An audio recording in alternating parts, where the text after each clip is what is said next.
Today is February 25th, 2014, and we are interviewing Mr. Darren Glover. Mr. Glover was born on 11/21/1963. My name is Cheryl Walker, and I'll be interviewing Mr. Glover. Mr. Glover, could you state for the record what war and branch of service you served in? I served in the Army, and I was a part of the Desert Storm. And I served in the headquarters detachment in 173 Battalion, Fort Hood, Texas. Okay. And your service dates were 1986 to 1995? Yes, the last part of my enlistment was in the reserves. Okay. And your highest rank was Specialist 4? Yes, ma'am. Okay. Would you like to tell your story? Well, my story is pretty simple. I first attended college at the University of Wisconsin-Platteville, and money had gotten tight, and I decided to join the service, and they had a program at the time called the 2+2+2 program, which was you already did 2 years of your college, and so I went in as a PFC, and then I owed them 2 more years when I got out, which was actually 4 years, I didn't mind, but it was a 2+2+2 program, so that's where I went in. I did my basic at Fort Jackson. That was a good experience. They drilled us to death, and actually the third day I was there, I actually said to myself, what have I gotten myself into?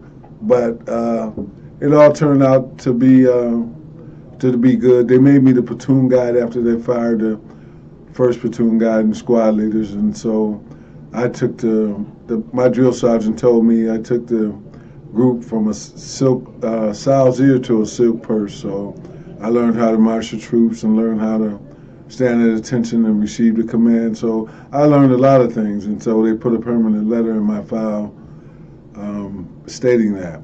Then I went to Fort Georgia Signal School for 4 months, and that was a good experience. We learned all about communications and stringing wire and running the lines and operating the switchboards. So I learned that, and my job specifically was going to be a combat signaler. So I was stationed next to an officer that was giving him commands, and I had to encode and decode the wording that was coming in. So I found that to be a valuable piece, and they told me the enemy I would be the first one the enemy wanted to take out, because I was the lines of communication. So that was a respected position. So then I was permanently stationed in Fort Hood, Texas. It was hot down there. But I enjoyed the time and training in the areas. The compound is so big, we have training areas that were like being out in the field for real. So. And I enjoyed that. I stayed there for a few years, and we went over to Germany at one time for the Reassurance Exercises, in which all the commands came together and performed exercises against each other. And at this time, our biggest adversary was the Russians, so I got to see Russian soldiers up front, and they toured and we toured them. So upon my coming back to Fort Hood, Texas, I discharged from Fort Hood, Texas, and I came back, and I was in the 327 Military Police down in Rosemont, stationed at Fort Dearborn, and that was a wonderful experience, and that's where I finished out my service at. So I received good conduct medals, Army Achievement medals, lapel buttons, expert badges. So. And to be honest, that was probably one of the third best moves I made in my life, because I received my educational benefits through the military. I received my hospitalization, my dental care through the military, and that is such a relief on the expense of myself, and it really has helped. Really has helped me in my life. And if I had my way, I know people say this. If I had my way, every young man would have to do 2 years because the country would be better off because of it. And that's pretty much it. Now, you made a comment that when you were filling out your forms that you should have been a career.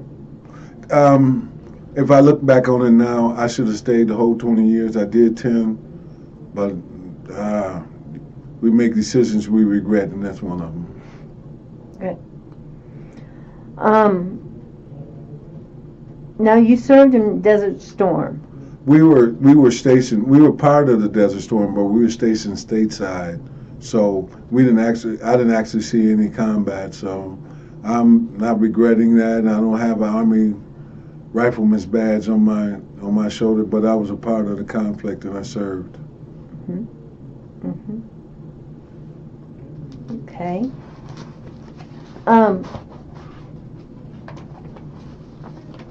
Did you carry anything with you for good luck during your Army career? No, I was in constant communication with my family. They really supported me, and I used to enjoy those Sundays when we got to make those 10-minute phone calls because, you know, hearing from your family, and they were so far away I didn't ask them to come be a part of my graduation.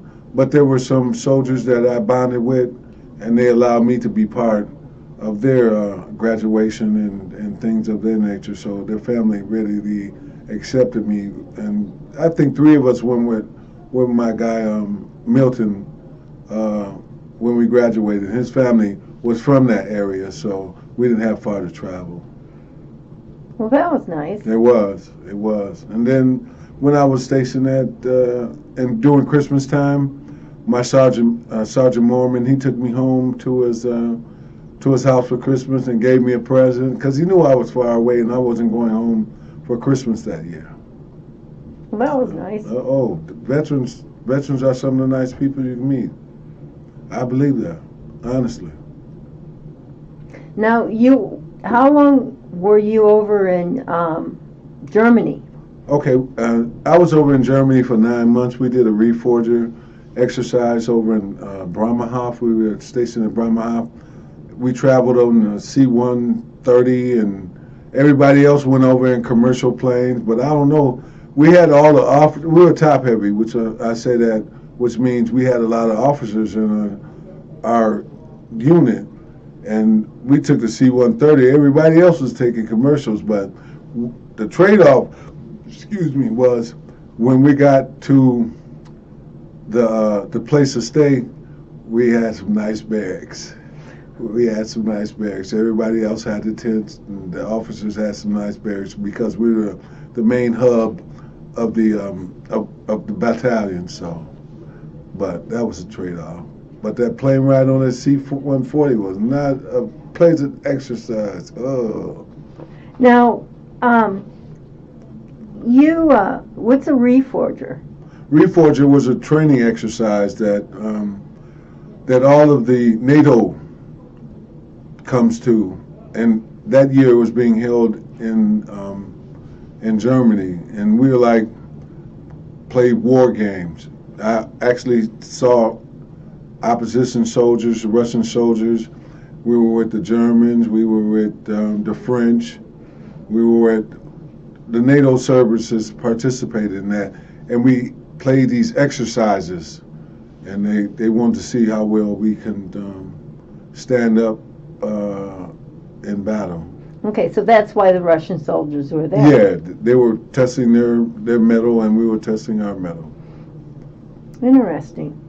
And how long was that? Was for 9 months? The whole exercise took 9 months. I mean, we didn't do it every day, but 1 week we would be tested. Some other part of the battalion would be tested, but we were stationed over there for about 9 months. Hmm. Now, did you get to travel the country and see the country? They actually had us go support the cities and the towns because that was the way for the towns to get American influence and American money into their town. So I went to went and saw what is the name? Well, anyway, I went to Needle Park. I forget where that's at, and we looked in there in the morning, and we also went down to the red light district and saw some things. And the funny thing about us being Americans, everybody stared at us, so it was no different. So it was just, here go those Americans. So they treated us nice. Hmm. So that was Amsterdam that I went to. Oh. Yeah, Amsterdam. I forgot that. While you were over there, did you keep a personal diary or anything? Not at the time. I wish I would have. I wish I would have captured more mementos and more pictures and all the things, because that was a once-in-a-lifetime experience. I don't think I'll ever be going back to Amsterdam or any places like that. But the only thing I have is the memories.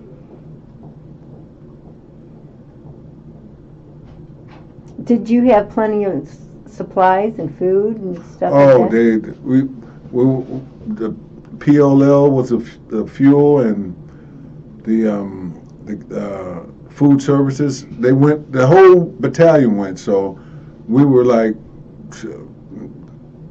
we didn't miss a meal. But then that's was the first time I started eating those MREs. So they always saved soldiers at lunchtime. We had a hot breakfast and a hot dinner, but MREs for lunch. That's the meals ready to eat. They came in the pouches. So, but also they had Winnebagos over there. And Winnebagos would be from Baskin Robbins, from Burger King, from Kentucky Fried Chicken. And I also learned how to eat Hinton and Pommes frites in Germany. That's chicken, French fries, and mayonnaise. That was really good. I still do that today. Chicken and fries and mayonnaise. Yes. Hinton and Pommes frites, they're called. Huh. Yes. Huh. Along with the schnitzel and everything else that I was sampling over there.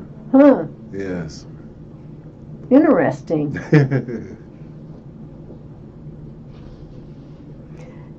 Did you take any leave and come back home while you were over there? No, the only thing I did was I took, in basic training at Fort Jackson, after the first 5 weeks, they allowed us to go home. So I went home after 5 weeks, but the rest of the time I was there, I just stayed there. I thought traveling back and forth from Texas was expensive, and so I was enjoying it where I was at. So now, did you get to choose your MOS? It was according to my ASVAB score. Some things were open to me, and some things they said, you scored high enough to be in. So I always liked communications. I always wanted to work with radios and stuff. So that's what I did. Okay.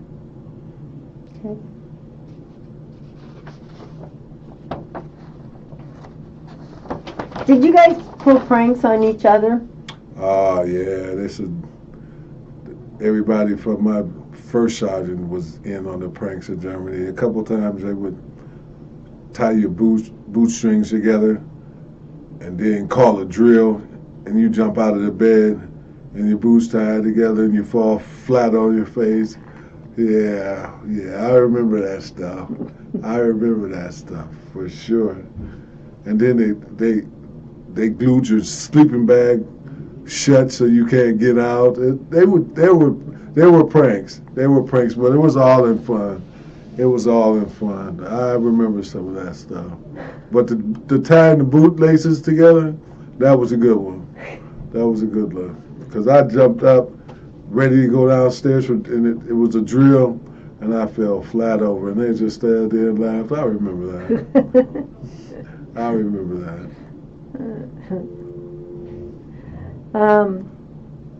Do you recall the day your service ended? Yes, they had a formation, and they called me in the front of the formation, and they presented me with Good Conduct Medal and the Army Achievement Medal, and my captain told me, she was a female at the time, and she said, "Darren, you made a good soldier. I wish you were any of this."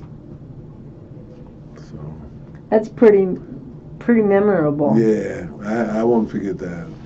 So they all took me out that night. I was leaving the next day.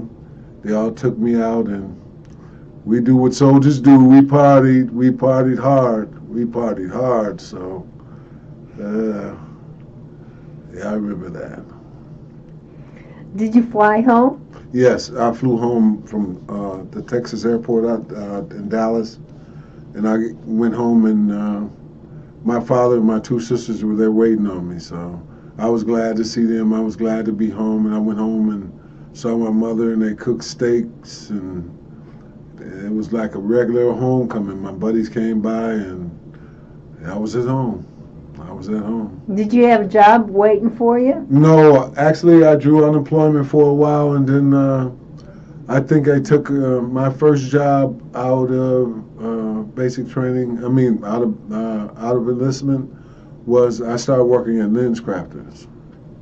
I worked at lens crafters and at Pearl Vision, both at the same time. Mm. So I was into sales, I guess.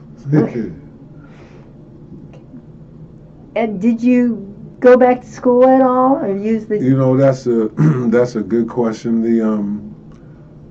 I had I forget what I had the Montgomery bill, and it ran out in 10 years. If you didn't use it by your 10 years, it was gone. You couldn't recoup none of the money or anything like that. And the last few years, states have been allowing their homemade veterans to go to school in state schools under their direction.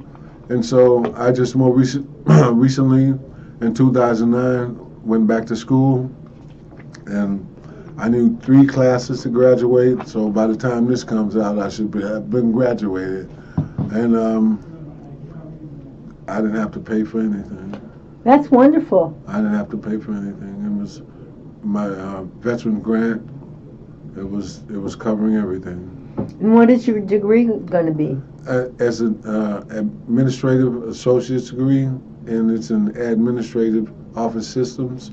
That's where that's a little higher than an administrative assistant, because I can supervise. It's the next step up, and it's go to a wonderful college, the College of Lake County, and I met wonderful people out there, and they got great benefits, and it was a good experience going back when I was 45. So, and the learning it's all up to date. It's all up to date. The stuff that they're teaching us, it's all right in line with modern day 2014 stuff. Great.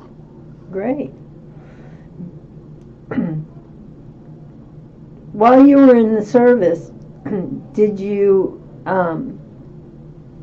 keep in or make any friendships that you now keep in contact with? Oh, that's so. I lost numbers and stuff, but all I have is memories. But if I could recognize some of the guys that we came from all parts of the world, and I wish I would have kept better track of staying in touch with those guys. But the first couple years I would call and stuff, but eventually we all grow apart. Maybe somebody can see this tape and remember me and give me a call. Have you tried going on Facebook or anything like that? I haven't seen anyone from the military on Facebook. I've got 1,000 friends, and most of them are just the people I grew up with and some other occasional acquaintances that I met along the way. Okay. Did you join any veterans organizations? I belong to the DAV, the Department of American, the DAV, NAB Vets, National Association for Black Veterans, and I used to frequent the VFW and stuff, and so I stayed in touch with vets, but I got a job at the hospital, so I was always around vets. I worked in the hospital from the North Chicago Veterans Administration Hospital from 97 to 99, and so I was always around veterans. So, and here I am again, working in a capacity in the VRU program. So. And what's the VIU program? VRU, Vocational Rehabilitation Unit. Very good. Yes. And that's here at the. Yes, here at the James Lavelle Federal Healthcare System. Now it's designed to get veterans gainfully employed, and preferably we can get a job in the hospital. But that's not always the case. They have adequate resources on the outside too. Wonderful.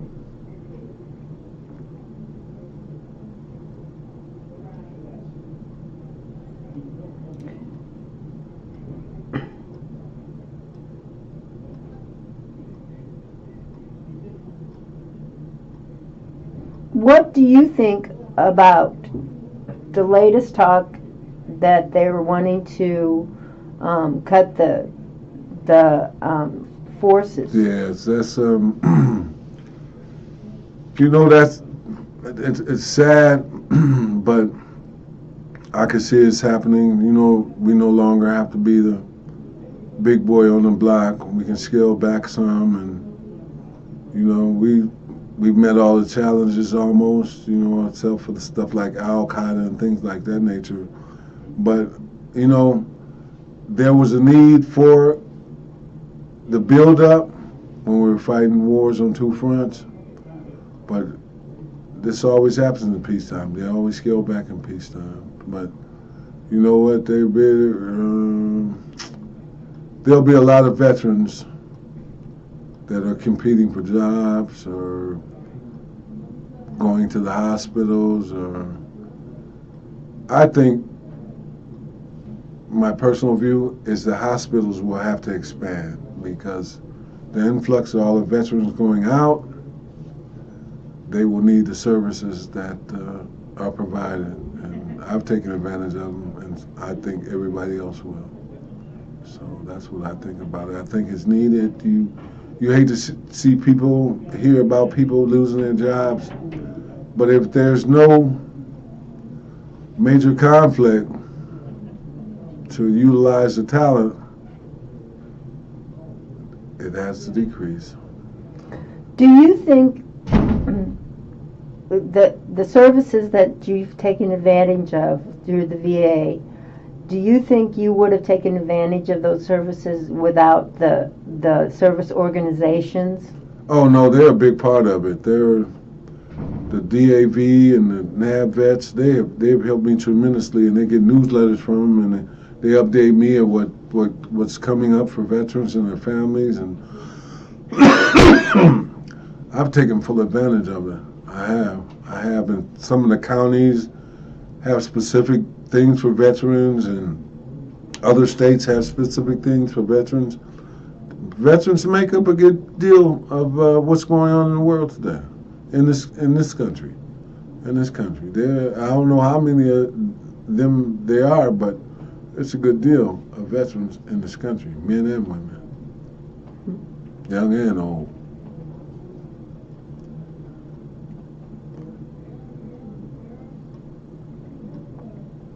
Would you encourage young men and women to enlist today? You know, if I had my way, I'm going to be honest with you, if I had my way, men between the ages of 18 and 20 would have to serve 2 years. If I had my way, this country would be better off if I had my way. But that's only from a person that's done it and seen the results of it. So that's, you know, I think about the two princes over in Great Britain. They had to serve. And they could have got, you know, they could have got excluded for them, but that's what they do over there. Every man serves, no matter what his rank. Okay, taking a step back,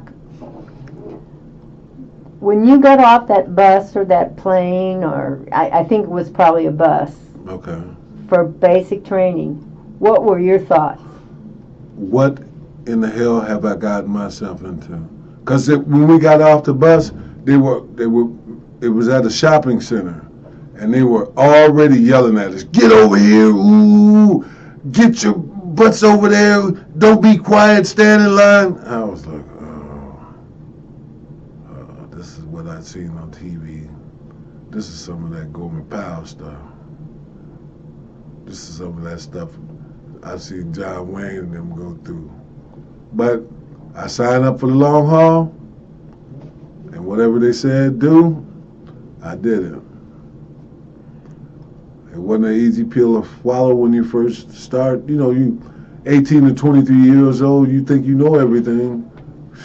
We didn't know nothing. I was like, wow. They broke us down, and they built us back up. When we left basic training, we were new men. We were different. We were different. So it is true. It is true.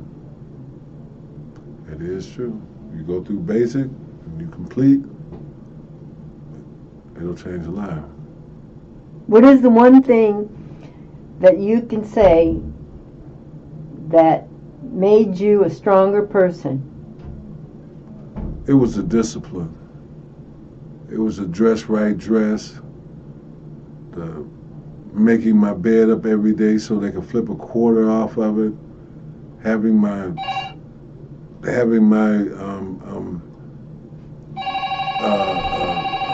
platoon out there at attention, paying attention, respecting things. It made a difference. It made a difference. That was the discipline that I received, along with the discipline I had already received from my parents. Please that leave made your the message difference. after the tone.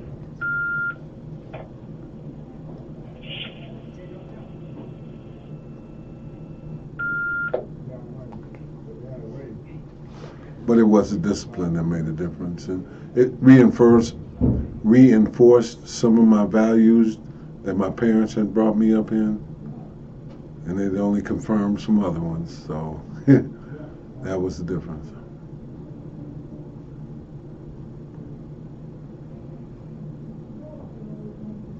Is your view of the government the same before and after your years of service? It's a little different now that I'm more mature and I understand some of the more intricacies of the government. Before I didn't really care. I mean, I wasn't that interested in what the Budget Senate Committee was doing or the Alan Greenspans of the country was doing, and, you know, it really didn't matter. I was a young person trying to make my way. But now, it makes a difference. Who controls the House, who controls the Senate, and things of that nature. I pay attention to that stuff, and I watch the talk shows, and I watch what happens in politics these days, and, you know, that makes a difference. It makes a difference. How do you feel about how war is depicted in movies?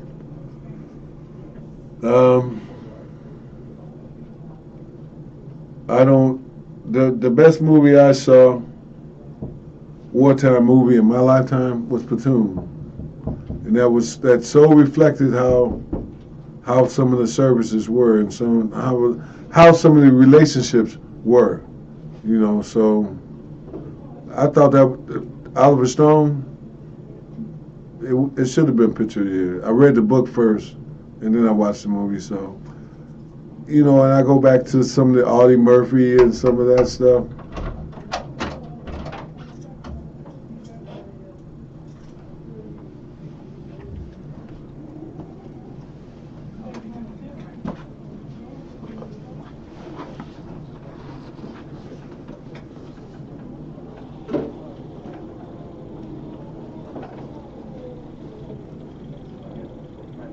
Okay, what is your opinion of war and history taught in schools today?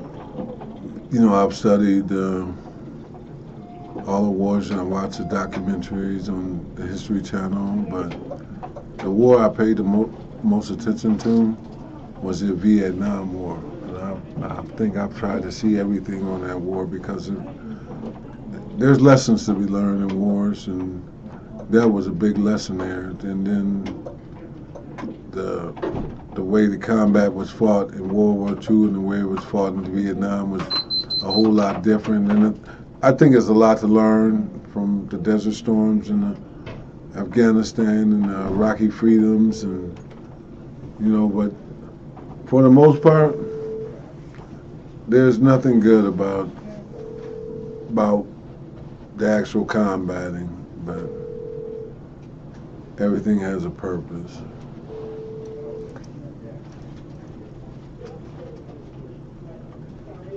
What is the most positive thing you took away from your experience in the service? The camaraderie of veterans, the outlook of veterans have. But for the most part, and I believe this, for the most part, 60% of the veterans are nice people, men and women. You can always come to the VA and meet nice veterans and nice people that portray themselves, even if they're pretending. It's a good experience to meet a veteran. Best bet, hire a vet. I believe that. And that's the best thing that I could have came out of, besides getting the benefits that came along with enrolling, was the camaraderie. Somebody once said to me that the thing that they found is since they've been in the service, their true friends are the veterans. True enough. I believe that. Matter of fact, I commend them for saying it because it's true in my life. Some of the most true and compassionate friends that I can count on, out of the blue, are my veteran buddies. Out of my veteran buddies. And why do you think that? Because we've all been through some things that regular civilians won't ever have to go through. Won't ever have to go through. And it's thick and thin. That's it. That's it. Some people will never know the camaraderie of 40 guys being in the platoon, basic training for eight weeks or 9 weeks, and coming from not being able to do anything right to functioning as a team. Some of them, when we left basic training and we graduated and everybody was shipping out the next day, we knew some of us would never see each other again. And we wished everybody well, and we was off to the world. But you were still brothers. Yeah, we're still brothers. We're still brothers, yeah. Some of the experiences we learned, all the push-ups we did, all the standing at attention, all the running we did, and all the other calisthenics we did. That's what teams are about. That's what the NFL, the hockey league, baseball. It's not what you do on the field all the time. It's what you do in the locker rooms. How you get along and stuff like that. Some of our downtimes when we wasn't drilling or rehearsing or exercising, some of that friendship built up. Guys would invite each other to do things. You just don't know. You have to be a veteran experience. Is there anything else you'd like to say? I'm grateful for this interview, and I hope somebody gets something out of this. But like I said, that is one of the top 3 things in my life is joining the military that benefit for me. They always said, God, family, and the service. That's how, I don't know how the Marines said, but it's always been like that for me. God, family, and my military service. Well, at this time, I'd like to say, 1, thank you for the time you gave to our country, and 2, thank you for the time that you just gave me and for allowing me to be the one that interviewed you. Hey, no problem. Thank you. Thank you.